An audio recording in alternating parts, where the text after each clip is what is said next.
నమస్తే, welcome to four sides TV special discussion. నేను విజయ్. ముందుగా ప్రజలందరికీ కూడా యోగా దినోత్సవ శుభాకాంక్షలు. ఇక 11వ వార్షికోత్సవంగా దీన్ని చెప్పుకోవాలి. ప్రపంచ యోగా డేకి వరల్డ్ వన్ ఎర్త్ అదేవిధంగా వన్ హెల్త్ అనేటువంటి థీమ్తో ఈసారి యోగా నిర్వహించారు. విశాఖలో దాదాపు 5 లక్షల మందికి పైగా యోగా ఔత్సాహికులతోటి ఈ కార్యక్రమాన్ని నిర్వహించారు. స్వయంగా ప్రధాని మోదీతో పాటు రాష్ట్ర ముఖ్యమంత్రి, డిప్యూటీ ముఖ్యమంత్రి, అదేవిధంగా మరింత మంది రాజకీయ నాయకులు, అన్ని సెక్టార్స్కి చెందినటువంటి పెద్దలంతా కూడా ఈ కార్యక్రమంలో పాల్గొన్నారు. వీరందరితో పాటు యువత కూడా చాలా భారీ ఎత్తున ఈ కార్యక్రమానికి హాజరైనట్లుగా మనకు తెలుస్తోంది. ఇక ఈసారి నిర్వహించినటువంటి ఈ యోగా దినోత్సవం విశాఖలో 2 గిన్నిస్ వరల్డ్ రికార్డులను కూడా నెలకొల్పింది. దాంతోపాటుగా అనేక రికార్డులను కూడా ఇది నెలకొల్పినట్లుగా తెలుస్తోంది. దాదాపు ఇటు రాష్ట్రంలోనే కాకుండా, దేశంలోనే కాకుండా ప్రపంచవ్యాప్తంగా కూడా యోగా దినోత్సవాన్ని ఎక్కడికక్కడ ఘనంగా జరుపుకున్నారు. అయితే యోగా వల్ల లాభాలేంటి, అదేవిధంగా నిత్య జీవితంలో యోగా ఎలాంటి మార్పులు తెస్తుంది, వీటితో పాటు విశాఖలో నిర్వహించినటువంటి ఈ యోగా దినోత్సవం వల్ల విశాఖకి ఏమైనా లాభం చేకూరనుందా, ఎన్ని అంశాలకు సంబంధించి చర్చిద్దాం. మనతో పాటు ఈరోజు బత్తిని కిషన్ గారు, యోగా గురువులు మరియు ఎంఎస్సి యోగా చేశారు. వీరు కదిరి రాము గారు, అడ్వకేట్, అదేవిధంగా వెంకట్ గణేష్ గారు, జై భారత్ పార్టీ నాయకులు, ముగ్గురు కూడా సిద్ధంగా ఉన్నారు. ముందుగా రాము గారితో మాట్లాడదాం. రాము గారు ఈరోజు ఆ కార్యక్రమానికి కూడా హాజరైనట్లుగా తెలుస్తోంది. రాము గారు, గుడ్ ఈవినింగ్ అండి. గుడ్ ఈవినింగ్ అండి, అందరికీ నమస్కారం. నమస్కారం అండి. ఎలా జరిగిందండి, అంటే అక్కడ యోగా కార్యక్రమం ఎలా జరిగింది, ఏంటి, ఎంతమంది హాజరయ్యారు, దీనికి సంబంధించి ఏం చెప్తారు? అదేవిధంగా విశాఖకు ఇంత గొప్ప కార్యక్రమం రావడం, ఇంత భారీ ఎత్తున నిర్వహించుకోవడాన్ని ఏ విధంగా చూస్తారు? అందరికీ నమస్కారం. ఈరోజు విశాఖపట్నం కీర్తి ప్రతిష్టలు మరొకసారి ప్రపంచవ్యాప్తం అయ్యాయి. ఈరోజు విశాఖపట్నం ప్రజల తాలూకా కృషి లేదా సహకారం అనేది మరువలేనిది అని మరొకసారి ప్రపంచ సమాజానికి తెలియజేయడం జరిగింది. ముఖ్యంగా ముందుగా ప్రపంచ మానవాళికి 12వ యోగా డే శుభాకాంక్షలు తెలియజేస్తున్నాను. అదేవిధంగా విశాఖపట్నంలో ఈ అంతర్జాతీయ స్థాయిలో జరిగిన ఈ కార్యక్రమాన్ని ఇంత ఘన విజయం చేసిన విశాఖ వాసులకు, ముఖ్యంగా ఉత్తరాంధ్ర వాసులకు, ఈ కార్యక్రమ నిర్వహణలో పాల్గొన్న 3 జిల్లాలకు సంబంధించిన ఉద్యోగులకు, వీళ్ళ శ్రమ కృషి మరువలేనిది. సహకరించిన ప్రజలకు అందరికీ ఒక్కొక్కరికి పాదాభివందనాలు. ఒక విశాఖ వాసిగా నేను అందరికీ పాదాభివందనాలు చేస్తూ, ఈ విశాఖపట్నం పేరు ప్రఖ్యాతులు ప్రపంచవ్యాప్తం కావడంలో సహకరించిన ప్రతి ఒక్కరికి, ప్రతి ఉద్యోగికి, ప్రతినిధులకు అందరికీ నా అభినందనలు, శుభాకాంక్షలు తెలియజేస్తున్నాను. ఈరోజు యోగా డే విశాఖపట్నంలోనే నిర్వహించాలి అని మ్యాండేట్ ను ఆంధ్రప్రదేశ్ సీఎం గారికి, చంద్రబాబు నాయుడు గారికి ఇచ్చిన మన దేశ ప్రధానమంత్రి వర్యులు గౌరవనీయులు శ్రీ నరేంద్ర మోడీ గారికి విశాఖపట్నం ప్రజల తరపున, ఉత్తరాంధ్ర ప్రజల తరపున నా ప్రత్యేక అభినందనలు తెలియజేస్తున్నాను, కృతజ్ఞతలు తెలియజేస్తున్నాను.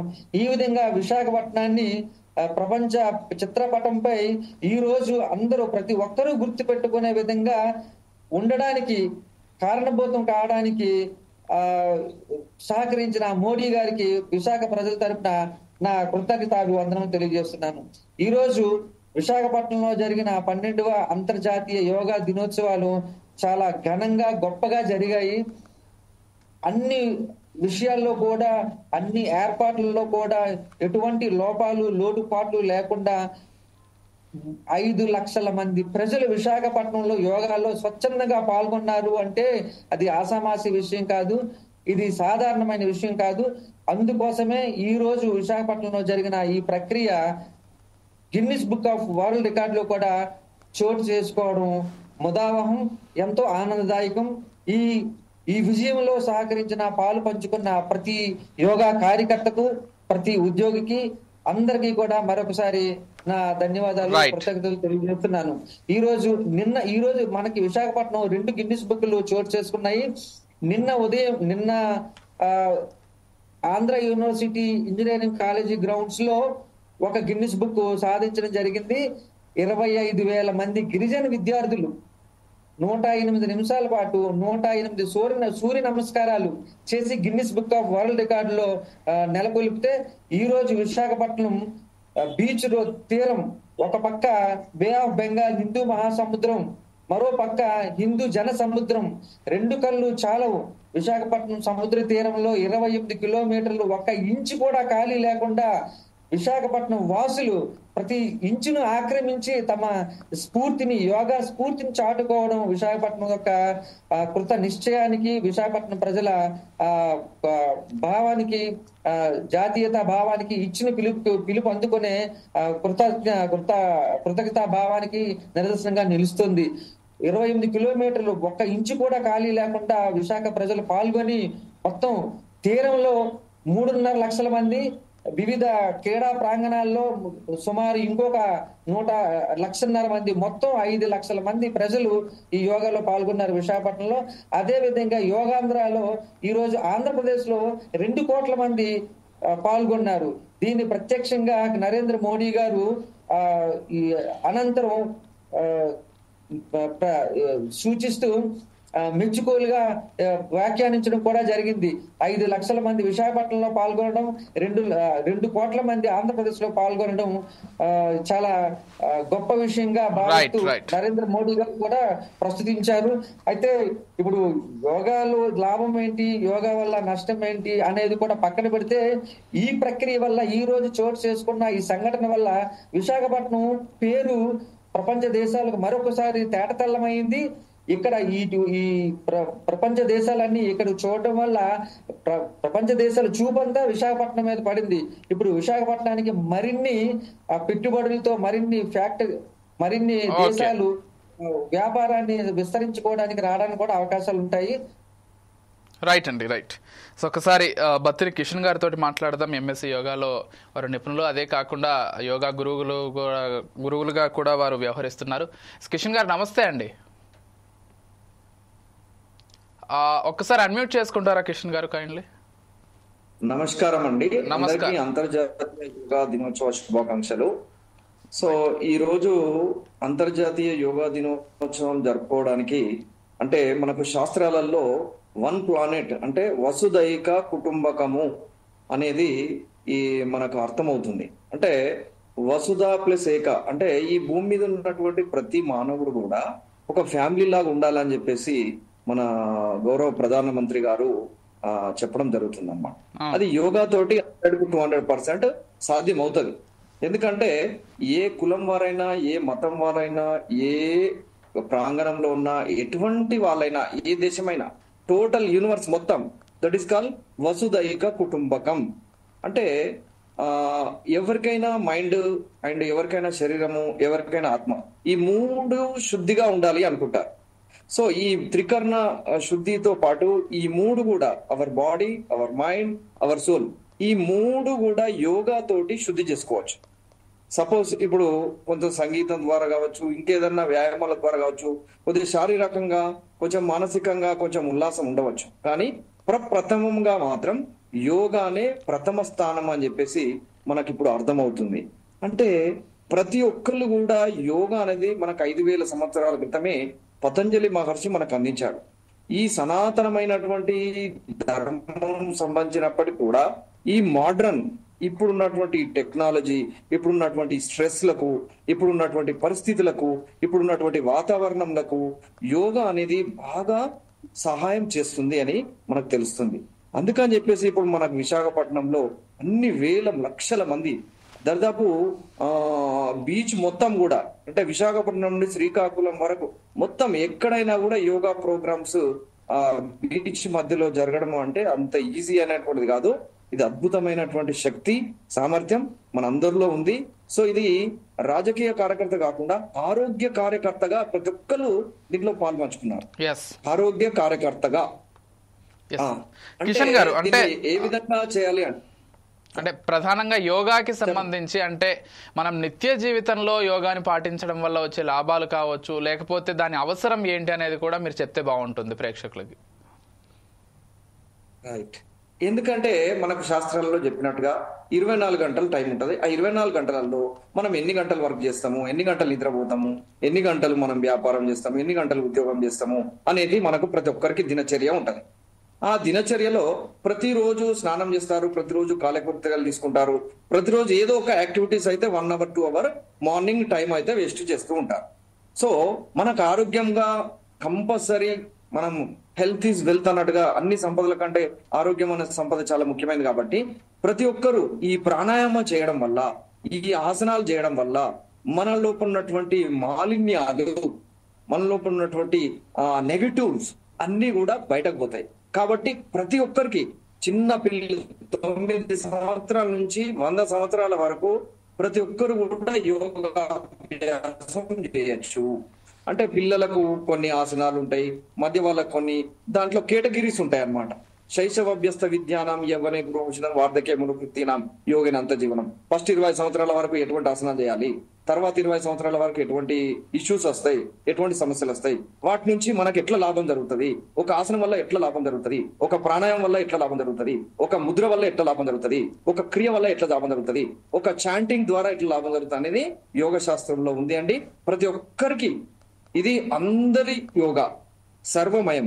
అంటే మనం చెప్పుకుంటూ ఉంటాం, WHO ప్రకారం కూడా ఫిజికల్లీ, మెంటల్లీ, సోషల్లీ అని చెప్తుంటాం.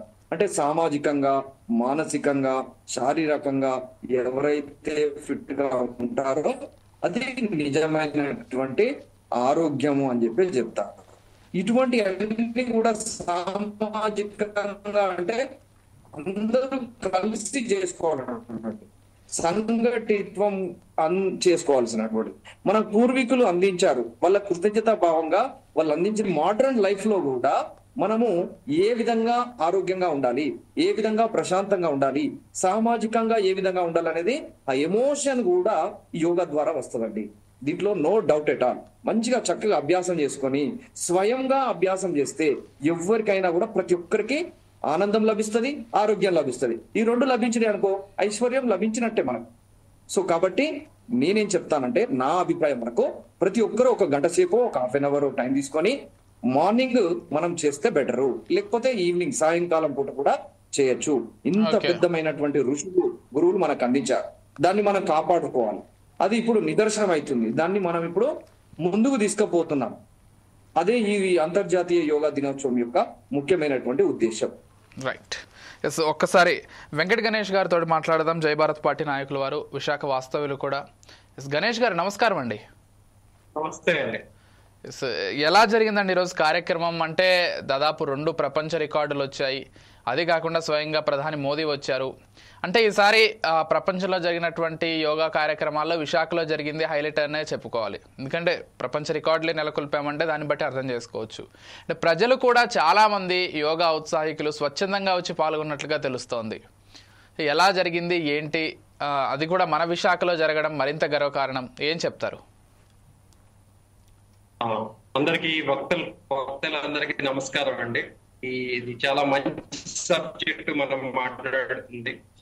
ఎస్, చాలా బాగా జరిగిందండి ఈ రోజు కార్యక్రమం.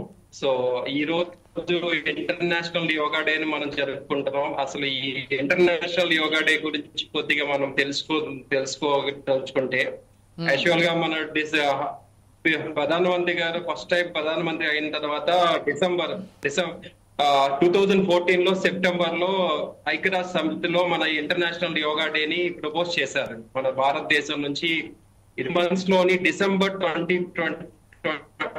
2014 మన ఇంటర్నేషనల్ యోగా డే కింద ఇది అనౌన్స్ చేయడం జరిగింది. After with 175 countries acceptance it. So అది కూడా ఈ జూన్ 21 నే ఎందుకు ఇంటర్నేషనల్ యోగా డే కింద జరుపుకోదలుచుకుంటున్నామంటే, జూన్ 21 ఒక ప్రాముఖ్యత ఉందండి, ఇంపార్టెన్స్ ఉంది. అదేంటంటే ఇది June 21 longest day of the year అని చెప్పి అంటారన్నమాట. అంటే ఎక్కువ పగటి కాలం ఉన్న రోజు అట జూన్ 21. అందుకే ఈ రోజుని ఇంటర్నేషనల్ డే కింద అనౌన్స్ చేయమని నరేంద్ర మోడీ గారు ప్రపోజ్ చేశారు. అండ్ ఇంకొకటి ఏంటంటే, మన శాస్త్రాల్లో ఆది యోగి శివ భగవాన్ని ఫస్ట్ యోగా గురువు కింద గుర్తిస్తుంటారో అతను ఫస్ట్ ఈ పర్టికులర్ డేనా అతను శిష్యులకి యోగాని విద్యని నేర్పించడం స్టార్ట్ చేశారట. అందుకే ఈ పర్టికులర్ డే జూన్ 21 మన ఇంటర్నేషనల్ డే కింద ప్రపోజ్ చేయడం జరిగింది. సో మనం కూడా తెచ్చుకోవడం జరిగింది. ఇది చాలా ఇండియాకి ఒక గర్వకారణం ఇంటర్నేషనల్ యోగా డే కింద జరుపుకోవడం. అప్పటి నుంచి June 2015 first international yoga day జరుపుకున్నాం.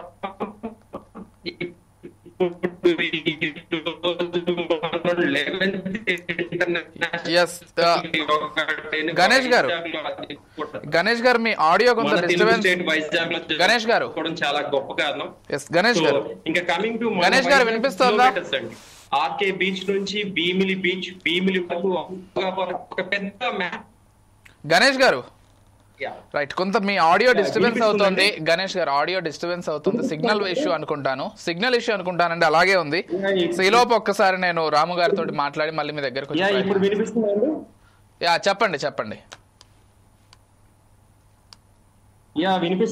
వినిపిస్తుంది, చెప్పండి. సో ఇంకా కమింగ్ టు మన విశాఖ ఈవెంట్ కి వస్తే, event 28 kilometres from RK beach నుంచి భీమిలి బీచ్ వరకు 3 lakhs పీపుల్ చాలా పార్టిసిపేట్ చేశారండి. నిన్న నైట్ నుంచి మేము చూస్తున్నాం, ఇక్కడ చాలా పండగ వాతావరణం ఉంది. నిన్న నైట్ నుంచి చాలా మంది, ఈవెన్ మన ఈవెంట్ మార్నింగ్ జరిగినా కూడా నైట్ అంతా చాలా మంది మేల్కొని ఉండడం కూడా జరిగింది అన్నమాట ఈ ఈవెంట్ ని సక్సెస్ చేయడానికి. ఎందుకంటే ఈ ఈవెంట్ ద్వారా మన విశాఖని ఒక గ్లోబ్ లెవెల్లో ఒక ఇంపార్టెన్స్ క్రియేట్ చేసింది. సో దట్ దీని వల్ల మనకి ఎంతో ఉపయోగం ఉంటుందని చెప్పి ఆల్రెడీ వ్యక్తులు చెప్పారు. సో ఇది చాలా మంచి శుభతరుణం అండి. రైట్, రాము గారు అంటే ఏం చెప్తారండి ఫైనల్ గా? అంటే యోగా దినోత్సవానికి సంబంధించి ఘనంగా నిర్వహించుకున్నాం. మీరు చెప్పినట్లుగా ఇందాక విశాఖలో పెట్టుబడులకు సంబంధించి కూడా దీన్ని ఒక సువర్ణ అవకాశంగా భావించాల్సి ఉంటుంది. ఎందుకంటే ప్రపంచం మొత్తం కూడా యోగా దినోత్సవాన్ని పురస్కరించుకుని విశాఖ వైపు చూస్తోంది. సో గవర్నమెంట్ దీన్ని ఆసరాగా తీసుకుని పెట్టుబడులను ఆహ్వానించేటువంటి కార్యక్రమమైన చేసేటువంటి అవకాశం ఉందనుకోవచ్చా? రాము గారు మిమ్మల్ని. ఇప్పుడు గతంలో విశాఖపట్నంలో చాలా పెద్ద ఈవెంట్స్ జరిగాయి. అయితే అందులో ముఖ్యంగా 2 సార్లు ఈస్టర్న్ నేవల్ కమాండ్ ఫ్లీట్స్ జరిగాయి. అవి చాలా భద్రతా వ్యవస్థకు సంబంధించిన అంశాలు. అయితే దానికి తలదన్నే రీతిలో భారీ స్థాయిలో భారీ ఏర్పాట్లతో మరి మునుపెన్నడూ జరగలేదు, మరి ఫ్యూచర్ లో కూడా జరగవు అన్నంత స్థాయిలో భారీ స్థాయిలో ఈ రోజు ఈ కార్యక్రమాలు జరిగాయి. నిన్న ఉదయానికే 90%, అంటే నిన్న శుక్రవారం ఉదయానికే 90% ఆఫ్ ఏర్పాట్లు అన్ని జరిగిపోయాయి. ఈ రోజు ఆర్కే బీచ్ నుంచి మనం ఇప్పుడు చెప్పుకున్నట్టుగా భీమిలి వరకు ఏర్పాట్లు చాలా చక్కగా నిర్వహించారు. ఆ ప్రధాన వేదిక ఎక్కడైతే మన ఆర్కే బీచ్ కాళికాదేవి టెంపుల్ దగ్గర ఉందో అక్కడ నుంచి దానికి ఎదురుగా ఉన్న బీచ్ ఇసుక తిన్నెల మీద కూడా ఈ యోగా ఏర్పాటు చేయడం చాలా కన్నుల విందుగా ఉంది. చూపులకు ఆ వీడియో తీసిన తర్వాత మనం చూసే దానికి చాలా సుందరంగా ఉంది. ఈ రకంగా ఏర్పాట్లు అయితే జరిగాయి. ఈ యాజమాన్యం అంటే ఈ మేనేజ్మెంట్ తెల్లవారి 4 అంటే మీరు నమ్మరు, 4-10 నిమిషాలకే నా వైఫ్ మా మేడం గారికి ఫోన్, ఇంకా మీరు రాలేదని. తను కూడా ఒక కాలేజ్ నుంచి రిప్రజెంట్ చేస్తూ స్టూడెంట్స్ ని తీసుకువెళ్ళడం జరిగింది. 4-10 నిమిషాలకి తెల్లవారే. అంటే ఈ రకంగా జరుగుతున్నాయి ఏర్పాట్లు అనేవి. ఈ రకంగా జరిగాయి. మొత్తం ఎక్కడా కూడా గ్రీన్ మ్యాట్, పచ్చతోరణం, అంటే ఇటు విశాఖపట్నం సముద్ర తీరం పచ్చ చీర కట్టుకున్నట్టుగా చాలా సుందరంగా తయారయ్యి నీటిగా ముస్తాబయింది. ఎక్కడ చూసినా కూడా ఇప్పుడు జనాల్ని తరలించడం అనకూడదు, స్వచ్ఛందంగా మాక్సిమం పాల్గొన్నారు. అయితే జనావాసాలకు అందుబాటులో లేని ప్రాంతాల్లో కొంతమందిని స్వచ్ఛందంగా వచ్చిన వాళ్ళని తీసుకువెళ్ళడం జరిగింది. ఇప్పుడు మన విశాఖపట్నం నడిబొడ్డు జగదంబ ఈ ఏరియా నుంచి ఉన్న కొంతమంది అయితే మహిళలు కూడా ఈ కార్యక్రమంలో ఎక్కువగా పాల్గొన్నారు. ఇక్కడ ఈ జగదంబ ఈ ఏరియాలో ఉన్న వాళ్ళను ఋషికొండ వరకు అదేవిధంగా సాగర్ నగర్ వరకు వాహనాల్లో తీసుకువెళ్ళడం జరిగింది. తెల్లవారు 3:30కే ఈ మహిళలు పెద్ద ఎత్తున ఈ వాహనాల్లో బయలుదేరి ఋషికొండకు వెళ్లేసరికి తెల్లవారు 7 అయింది. అంటే సుమారు 2:30 గంటల పాటు ట్రాఫిక్ అంటే విశాఖపట్నంలో ఎంత జాగృతిగా వచ్చింది, ఆ చైతన్యం వచ్చింది ఒక్క పిలుపుతోటి. నరేంద్ర మోడీ గారి పిలుపు, చంద్రబాబు నాయుడు గారి పిలుపుతో ఈ యోగాంధ్రాలో ఖచ్చితంగా ఈ విశాఖపట్నంలో జరిగే యోగాలో పాల్గొనాలి అని ప్రతి ఒక్కరూ కంకణబద్దులే. ఇది మన ప్రోగ్రాం, విశాఖపట్నంలో జరుగుతున్న కార్యక్రమంలో మనం పాల్గొనాలన్న సంకల్పంతో సదుద్దేశంతో ప్రతి ఒక్కరూ 3:30 నుంచే సిద్ధపడి 7 గంటల లోపు చేరుకోవడానికి గంటల తరబడి ప్రయాణించి వెళ్ళడం చాలా నవ్వుతున్న భవిష్యత్. మరి ఇలాంటి కార్యక్రమం నేనైతే మళ్ళీ భవిష్యత్తులో వస్తుందని అనుకోను, రావాలని కోరుకుంటున్నాను. మరి ఇప్పుడు ఏదైతే విశాఖపట్నం మీద ప్రపంచ దేశాల దృష్టి పడిందో, ఇటువంటి వ్యవస్థాపన సౌకర్యాలు, ఇంత సుదీర సాగర తీరం ఉంది. ఈ క్రమంలో అంతర్జాతీయ వ్యాపారాన్ని కూడా విదేశీ అవకాశాలు కూడా ఉన్నాయి. రైట్. ఎస్ కిషన్ గారు, అంటే యోగా చేసేటువంటి వాళ్ళకి సంబంధించి లాభాలను ఇందాక చెప్పారు, దానివల్ల ఎలా ఉంటుందో లైఫ్ స్టైల్ కూడా చెప్పే ప్రయత్నం చేశారు. అంటే సమాజంలో ఈ రోజు కూడా చాలా మందికి యోగా అంటే చాలా మందికి అవగాహన ఉండట్లేదు, అది చేయడం వల్ల ఎటువంటి ఉపయోగాలు ఉంటాయో తెలియట్లేదు. వాళ్ళందరికీ ఏం చెప్తారు? అంటే చాలా మంది ఇళ్లలో ఖాళీగా అయినా ఉంటున్నారు, కానీ ఇలా యోగాసనాలు వేసి వాళ్ళ హెల్త్ని ఇంప్రూవ్ చేసుకోవడం, నాట్ జస్ట్ ఫిజికల్ హెల్త్, ఇలా మెంటల్ హెల్త్ని కూడా ఇంప్రూవ్ చేసుకుంటే బాగుంటుంది అనేది అభిప్రాయం. వాళ్ళందరికీ ఏం చెప్తారు మీరు? కిషన్ గారు అన్మ్యూట్ చేసి మాట్లాడండి. సారీ, మనకు ఈ ప్రపంచ వ్యాప్తంగా అంటే రియలైజేషన్ వచ్చేసింది. అంటే ప్రతి ఒక్కరు కూడా జాగరూకతోటి విచక్షణం కోల్పోకుండా, ఎవరికైతే విచక్షణ ఉంటుందో వాళ్ళు ప్రతి ఒక్కరు యోగాకి వస్తారండి కంపల్సరీ. ఎందుకంటే మన ఇన్నర్ అనేటటువంటిది స్ట్రెంగ్తన్ చేసుకోవడం చాలా చాలా ఇంపార్టెంట్ ఈ రోజులలో. ఎవరైనా సరే మనం పక్క వాళ్ళకి వెళ్తే, పలాని హాస్పిటల్కి వెళ్తే బాగా ట్రీట్మెంట్ జరుగుతుంది, అక్కడికి వెళ్తే బాగా ట్రీట్మెంట్ జరుగుతుంది అని చెప్పేసి వింటూ ఉంటాం. మరి ఒకళ్ళు నేను ఈ ఆసనం చేయడం వల్ల నాకు ఈ బ్యాక్ పెయిన్ తగ్గింది, ఈ ఆసనం నేను అభ్యాసం చేయడం వల్ల నాకు మెడ నొప్పి తగ్గింది, ఈ ఆసనం చేయడం వల్ల నాకు షుగర్ కంట్రోల్ అయింది అని చెప్పేసి ఎవరైతే యోగా సాధకులు ఉంటారో, ఎవరైతే యోగా ప్రాక్టీస్ చేసే వాళ్ళు ఉంటారో వాళ్ళందరూ ఇంకా విస్తృతంగా, ఇప్పుడే 100% పోయింది, ఇంకా దీన్ని రియలైజేషన్ లోకి తీసుకురావాలి. అంటే మనం వింటున్నాము, చూస్తున్నాము, కానీ అభ్యాసం చేయట్లేదు. అంటే లిజనింగ్ ఉంది, అదే విధంగా ప్రాక్టీస్ లేకుండా పోయింది. సో ప్రాక్టీస్ ఒకసారి ఒక 40 రోజులు కనుక, ఒక 2 నెలలు కనుక అభ్యాసం చేస్తే ఆ బాడీ అనేది దానికి అలవాటు పడిపోయి ప్రతిరోజు నిత్యకృత్యంగా యోగా అనేది చేయడము ప్రతి ఒక్కరికి అవసరము. ఎప్పుడో జ్వరం వచ్చినప్పుడో లేకపోతే జలుబైనప్పుడో అలాంటి సమయంలో చేయొద్దు, కానీ మిగతా టైంలో మాత్రం ప్రతి ఒక్కరు చేసుకోవాలి. అంటే పక్కవారిని చూసన్నా మనం నేర్చుకోవాలి. ఇప్పుడు మన విశాఖపట్నంలో అంత అద్భుతమైనటువంటి అన్ని లక్షల మంది చేస్తున్నారు అంటే దాంట్లో ఎన్ని ఆరోగ్య లాభాలు ఉంటున్నాయో చూడండి. ఇది ఏదో ఒక కొరకు కాదు, ఇది ఏదో కాదు, మనువును శుద్ధి చేసుకోవడం కొరకు, మన లైఫ్ ను ఒక మంచి దారిలో పెట్టుకోవడానికి ఇది స్వార్థపూరితమైనటువంటిది కాదు. ఎందుకంటే మనకు శాస్త్రాలలో ఏం చెప్పారు? పరోపకారార్థం ఇదం శరీరము అన్నాం. అంటే మనం జీవిస్తున్నాం, మనం బ్రతుకుతూ ఉన్నాం, మనము ఈ దినచర్యలు నడుస్తూ ఉన్నాం, మనం ఉద్యోగం చేసుకుంటున్నాం, కానీ మనం ఎదుటి వ్యక్తులకు ఏ విధంగా సహాయపడుతున్నాము అంటే మన యొక్క మాటల ద్వారా కానీ, మన యొక్క కార్యక్రమాల ద్వారా కానీ, మన యొక్క ప్రచారం ద్వారా కానీ. ఇప్పుడు మనం కూడా మీడియా ద్వారా ఈ విధంగా చేస్తే ఇది పరోపకారార్థమే. పరా ప్లస్ ఉపకారం. ఉపకారం అంటే ప్రయోజనానికి సంబంధించినటువంటి ప్రతి ఒక్కరు ముందుకు వస్తే ప్రతి ఒక్కరు దీంట్లో పాల్గొంచుకుంటారండి. ప్రతి ఒక్కరు కూడా ఆరోగ్యవంతులుగా తయారవుతారు. శక్తి భారత్, వికసిత భారత్ గా తయారవుతుందండి. 100%. ఓకే అండి. గణేష్ గారు, ఫైనల్ గా అంటే విశాఖలో జరిగినటువంటి కార్యక్రమానికి సంబంధించి విశాఖ వాస్తవ్యులుగా మీరు ఎలా ఫీల్ అవుతున్నారో, అండ్ ఇందాక రాము గారిని అడిగినటువంటి క్వశ్చన్ మిమ్మల్ని కూడా, అంటే విశాఖకు పెట్టుబడుల విషయంలో ఈ కార్యక్రమం ఎంతవరకు దోహదపడుతుంది అనేది ఒక్కసారి చెప్పేస్తే ముగిచ్చేద్దాం. తప్పకుండా రాము గారు, మీకు అవకాశం ఇస్తాను. ఈ ప్రోగ్రామ్ చాలా మంచిగా జరిగిందండి. సో దీనివల్ల డెఫినెట్లీ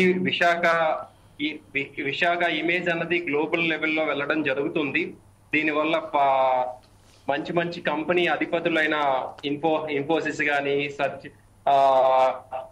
టెక్ మహేంద్ర కానీ ఇలాంటి కంపెనీస్ కూడా ఇటువైపు చూడడానికి అవకాశం ఉంటుంది. ఎస్ డెఫినెట్లీ, అంటే ఎప్పుడైతే ఒక గ్లోబల్ ఈవెంట్ జరుగుతుందో ఆ గ్లోబల్ ఈవెంట్ గురించి పెద్దవాళ్ళు డిస్కషన్ లో వెళ్ళడం జరుగుతుంది. ఇక్కడ ఉన్న స్కోప్ ఏంటి, విశాఖలో ఉన్న స్కోప్ ఏంటి, ఆల్రెడీ విశాఖలో చాలా సాఫ్ట్వేర్ కంపెనీస్ ఉన్నాయి. సాఫ్ట్వేర్ ఎప్పటి నుంచో విశాఖలో అభివృద్ధి చెందుతుంది. సో ఇక్కడ ఒక హైదరాబాద్ తర్వాత విశాఖ ఒక సాఫ్ట్వేర్ కంపెనీకి ఒక అడ్డా కింద రావడానికి చాలా అవకాశాలు ఉన్నాయి. ఈ అవకాశాలన్నిటికీ ఇలాంటి బిగ్ ఈవెంట్ అనేది ఇంకా చాలా హెల్ప్ఫుల్ గా ఉంటుందండి, no doubt. So definitely future లో within couple of months లో మనం మంచి న్యూస్ వింటాము. విశాఖలో మంచి కంపెనీస్ వస్తాయి అనుకుంటున్నామండి. రైట్. రాము గారు ఏదో చెప్పదలుచుకున్నారు, చెప్పండి. అదే ఈ రోజు విశాఖపట్నంలో నిర్వహించిన యోగా డేలో సముద్ర తీరంలో ఏర్పాటు చేసిన 5 యుద్ధ నౌకలు ఆ ప్రత్యేక ఆకర్షణగా నిలిచాయి. మరి దీనికి సంబంధించి నిన్న ఈ రోజు ఈ 2 రోజులు వేటకు వెళ్ళకూడదని వేటను నిషేధిస్తూ వేట విరామ సమయాన్ని ప్రకటించడంతో విశాఖపట్నానికి సంబంధించిన మత్స్యకారులు వేటకు కూడా వెళ్లకుండా ఈ యోగా కార్యక్రమం విజయవంతం కావడంలో దోహదం చేసినందుకు విశాఖపట్నంలోని ఈ ఉత్తరాంధ్ర మత్స్యకారులందరికీ నేను ఒక విశాఖ వాసిగా ప్రత్యేక అభినందనలు, కృతజ్ఞతలు తెలియజేస్తున్నాను. ఈ రోజు ఈ కార్యక్రమం గొప్పగా ముగిసింది. అందులో కూడా నేను కూడా భాగస్వామి కావడం గర్వంగా భావిస్తున్నాను. రైట్, థ్యాంక్ యూ రాము గారు, గణేష్ గారు, అదేవిధంగా కిషన్ గారు, థ్యాంక్ యూ సో మచ్ అండి కార్యక్రమంలో పాల్గొన్నందుకు. యోగా గురించి మీ అందరూ కూడా చాలా చక్కగా వివరించారు. అండ్ అఫ్ కోర్స్ విశాఖపట్నం అనేది డెఫినెట్లీ ఒక ఫ్యూచర్ సిటీగా దాన్ని భావించాల్సి ఉంటుంది. ఇటు చెన్నైని కావచ్చు, ముంబైని కావచ్చు, తలదన్నే విధంగా విశాఖను అభివృద్ధి పరచుకోవచ్చు. ఖచ్చితంగా పెట్టుబడులను ఆకర్షించేందుకు కూడా ఇది ఒక మంచి సమయంగా కూడా భావించాల్సి ఉంటుంది. గణేష్ గారు చెప్పండి. ఇంకొక పాయింట్ ఒకటి యాడ్ చేద్దాం అనుకుంటున్నానండి, నేను చెప్పాలనుకుంటున్నాను. చెప్పండి. యాక్చువల్ గా చాలా మంది యోగాని మనము ఒక డే టు డే లైఫ్ లో ఒక మన యాక్టివిటీలో యోగాని కన్సిడర్ చేసుకోవాలి. యోగా మనకి ఎలాంటి ఉపయోగపడాలంటే చాలా మనం పీజీ అది గ్రాడ్యుయేషన్ చదువుతాం, పోస్ట్ గ్రాడ్యుయేషన్ చదువుతాం. ఇవన్నీ కూడా ఒక ఇంటెలిజెన్స్ ని మనలో ఇంటెలిజెన్స్ ని డెవలప్ చేసుకోవడానికి ఉపయోగపడుతుంది ఒక ఎడ్యుకేషన్. బట్ వేరాజ్ యోగా అనేది టూ స్టేజెస్ లో ఉపయోగపడుతుంది. ఒకటి ఎమోషనల్ కోఎఫిషియంట్ ని ఇంప్రూవ్ చేసుకోవడానికి, ఇంకొకటి ఫిజికల్ కోఎఫిషియంట్ ని ఇంప్రూవ్ చేసుకోవడానికి.